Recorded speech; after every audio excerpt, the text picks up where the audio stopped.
Un cordial saludo a las personas que sintonizan este canal. Aquí les habla Ivo Hernández como parte de nuestra emisión Ivo Caracas. Y venimos con unas noticias importantes para discutir sobre el día de hoy. Vamos a comenzar todo esto con una foto de un selfie. Obsérvenla ustedes y sacaremos conclusiones. Esa foto que coloco en pantalla tiene el siguiente texto añadido y dice mit einem neuen guten Freund, en buen alemán. Dicho esto, con un nuevo gran amigo, y esto lo publica el presidente de Francia, Emmanuel Macron, refiriéndose al canciller alemán, al nuevo, recién electo, después de turbulento proceso, Friedrich Merz. Aquí estamos ante una situación muy interesante y para darle continuación a lo que vamos a abordar, que es precisamente los retos que tiene que abordar este canciller, vamos entonces a ver otros tweets del presidente Macron que son sumamente interesantes y que revelan lo que está sucediendo en los palacios de Europa, en los Elíseos, en los Francia y también en la Cancillería alemana en estos momentos y lo que se está planteando. Fíjense el texto que publica Macron ayer y lo que publica hoy en su cuenta de X. Lo siguiente, les coloco en pantalla, fíjense ustedes. Y esto está en excelente alemán porque Macron, a diferencia de otros mandatarios franceses que eran prácticamente unilingües, no se manejaban sino en francés, aunque pudiesen hablar otras lenguas, no lo hacían públicamente. Macron despliega una capacidad de expresarse en diversos idiomas, lo ha hecho fluidamente en inglés, lo hace en otros idiomas en sus tweets, de manera que podemos ver este texto cómo lo presenta. Y dice lo siguiente, fíjense ustedes, ahí está, se los coloco y pongo la traducción que he hecho modestamente pues al respecto. Y dice así: felicitaciones por su nombramiento, querido canciller Friedrich Merz, canciller federal. Ahora nos toca a nosotros reforzar más que nunca el motor franco-alemán y la conciencia franco-alemana. Nos toca a nosotros impulsar nuestra agenda europea en favor de la soberanía, la seguridad y la competitividad. Por los franceses, los alemanes y todos los europeos. Mañana nos reuniremos en París para trabajar juntos en ello. Eso fue dicho el día de ayer, es decir, el 6 de mayo. Fíjense lo que publica en la cuenta de hoy, es decir, el día 7 de mayo. Y podemos ver lo que se está diciendo. Dice nuevamente en alemán, y coloco mi traducción: la promesa de un nuevo comienzo y la misma exigencia, hacer avanzar a Europa, depende de nosotros lograrlo. Bienvenidos a París, o bienvenido a París, señor canciller. ¿Por qué les he colocado esto? Y fíjense muy bien en el texto, aquí no hay ninguna palabra común, ni casual, ni simplemente colocada para agradar. Aquí hay un texto de fondo que tiene un objetivo semántico muy claro y estamos hablando de la vieja alianza que se tejiera en el mundo Merkel entre Francia y Alemania. ¿Y por qué viene esto a ser tan importante para nosotros? Porque esa Unión Europea, usted puede decir que se compone de 27 países, pero en realidad todo el mundo sabe que el motor, el eje sobre el cual toda esa cantidad de países, más que todos satélites, empiezan a moverse, es en relación a las decisiones que tomen estos dos centros. El centro político, que pudiera ser Francia, y lo que hasta ahora ha sido el centro económico, que era el Alemania. Entonces, ¿por qué es todo tan importante? Porque está claro que la agenda que está replanteando Macron es la única que él conoce, es la agenda que él vivió con Angela Merkel, es una agenda de una Europa aparentemente autosuficiente, pero esa agenda está echando aguas, está haciendo problemas. ¿Por qué? Porque no hay una sostenibilidad de planes cuando se le ponen los números a esto, a menos que se proceda a unas reformas importantes. Y a partir de ello, me permito entonces yo colocarle lo que sería la agenda que tiene que enfrentar este nuevo canciller alemán. Porque el señor Merz tiene una dicotomía bastante complicada. Por una parte, los problemas son evidentes, están claros y están frente a todo el mundo. No se necesita ser un especialista para lograr entonces dilucidar cuáles serían los grandes temas que él tiene que enfrentar. Pero sí, a la vez, por ello mismo, son problemas muchas veces casi insalvables. Es un hombre muy débil políticamente. Recuérdese que es prácticamente la primera vez en que se llega a una elección tan turbulenta en que tratan incluso de abortarle la primera nominación y el hombre tiene que en unas negociaciones muy apresuradas lograr entonces, aludiendo justamente al fantasma de un partido, la Alternativa para Alemania y su crecimiento desmedido, diciendo, bueno, señores, o nosotros coalicionamos y nos enfrentamos o esta gente va a tomar el poder. Y es así, y junto a otras maniobras, como logra entonces en una segunda oportunidad que le refrenden y le den la oportunidad del mandato. Entonces, este señor, repetimos, tiene problemas muy evidentes que enfrentar, pero por lo mismo tiene que hacer a una cantidad de concesiones. Y recuérdese, no es el político que llega con mayor fuerza electoral.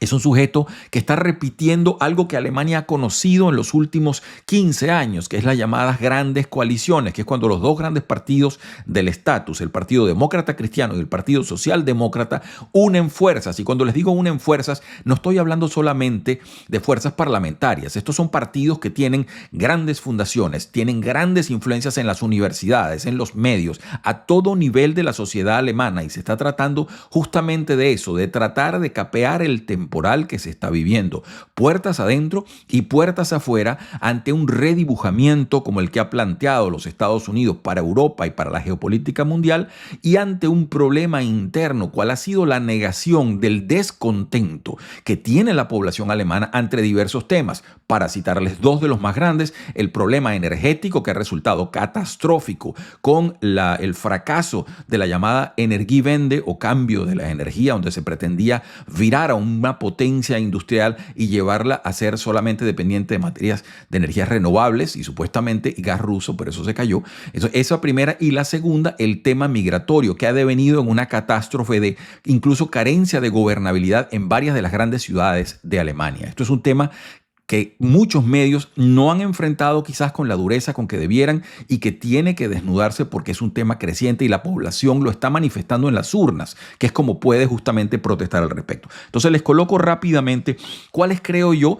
Y bueno, repetimos, no se necesita una especie de lupa muy grande para entender estos grandes problemas que está manejando Alemania en estos momentos. Fíjense, lo coloco en pantalla. Lo primero que tenemos, bueno, el estancamiento económico y el declive industrial. Esto es en parte consecuencia del tema energético. Las grandes industrias, sobre todo las industrias automotrices alemanas, que son o algún día fueron de las primeras del mundo, con autos que eran la envidia de grandes, de otras compañías y todo, y grandes inversionistas, pues en estos momentos se la están pasando muy dura, y sobre todo por el costo de la electricidad. Es uno de los casos, pero esto es más profundo todavía. El declive industrial tiene sobre todo un componente energético, tiene otros, pero eso es muy importante. El colapso de las infraestructuras. Aquí estoy refiriéndome tanto a las infraestructuras físicas, las famosas Autobahn, las autopistas alemanas, donde míticamente se podía desplazar un vehículo a cualquier velocidad, pues están llenas de reparaciones infinitas. Eso para darles una muestra. Y sobre todo, peor, mucho peor aún, la carencia de inversión en infraestructura digital, monopolios que se han mantenido allí en una cohabitación, explotando a la población y cobrándole muy caro los servicios de Internet, que no se pueden comparar no solamente con Europa, no se pueden comparar incluso con algunos países del llamado tercer mundo. Así están las cosas.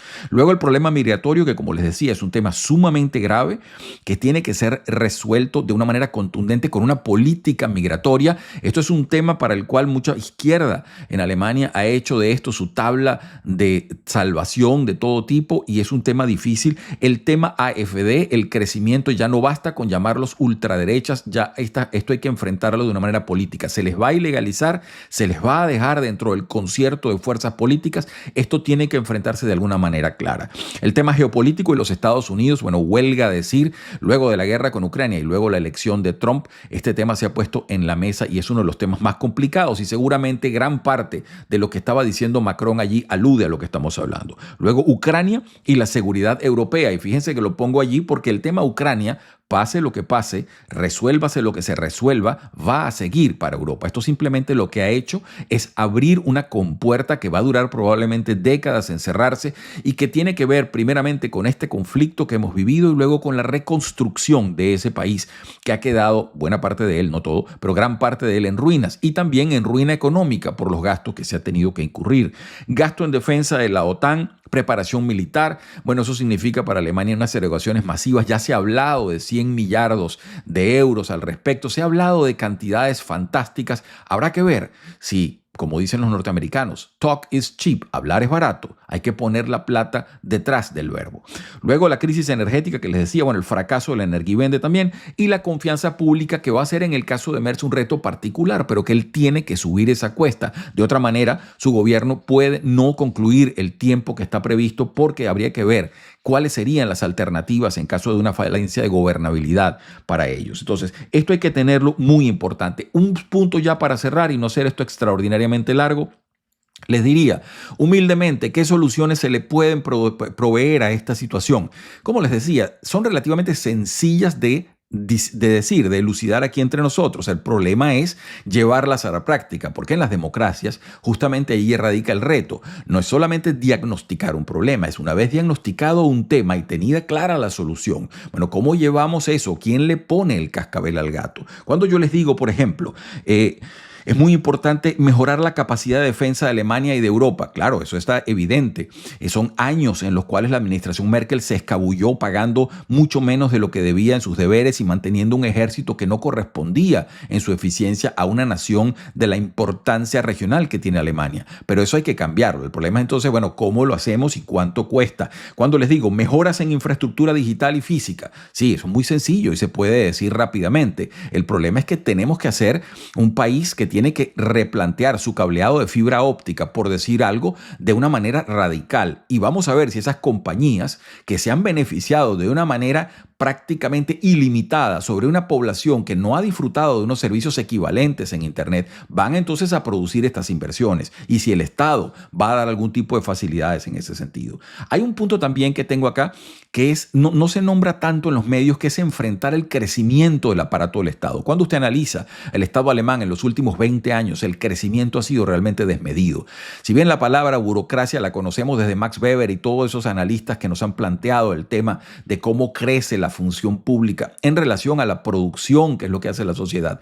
Esto es un fenómeno prácticamente negativo en el caso de Alemania, porque hemos tenido un aparato estatal, tanto a nivel de los estados como a nivel federal, bastante importante. Habrá que ver si eso puede sostenerse o si va a ser Friedrich Merz el hombre que enfrente eso y que enfrente también una reforma fiscal, porque ese crecimiento del Estado se ha dado justamente explotando duro al ciudadano que paga impuestos, a quien se les ha puesto una cantidad de cosas. Les doy una medida. Pie de página lo que estoy diciendo. Cuando las dos Alemanias se fusionaron y entonces Helmut Kohl dijo, bueno señores, aquí la población de Alemania tiene que producir una cosa que se llama impuesto de solidaridad. Bueno, ese impuesto de solidaridad nunca se terminó quitando, es decir, luego lo integraron a la cadena de impuestos. No era que era por un tiempo, como se había dicho al comienzo, sino que luego se integró a toda la paleta de otros impuestos y Alemania es uno de los países que pecha muy fuerte a su población. Allí además hay ciertos niveles que algunas personas claman que pudiera ser más justo o un poco más equitativo. Eso hay que enfrentarlo seguramente. Les digo más, la situación de la energía, que va a tener que ser enfrentada de dos maneras: con más terminales de gas licuado, y eso implicaría una posible alianza mayor con los Estados Unidos. Hay solamente 4 terminales que se han hecho de emergencia en los últimos 3 años, desde que empezó la guerra de Ucrania.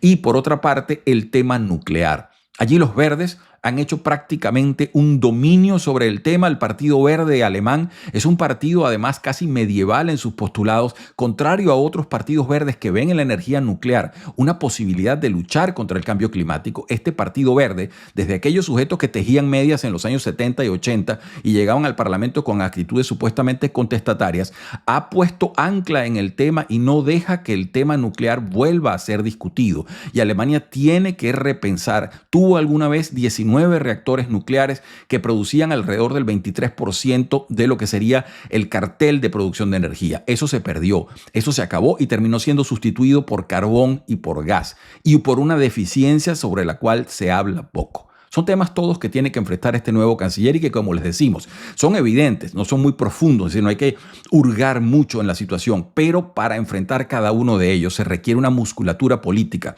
que probablemente el señor Merz no tenga o que, si es un político hábil, va a tener que desarrollar.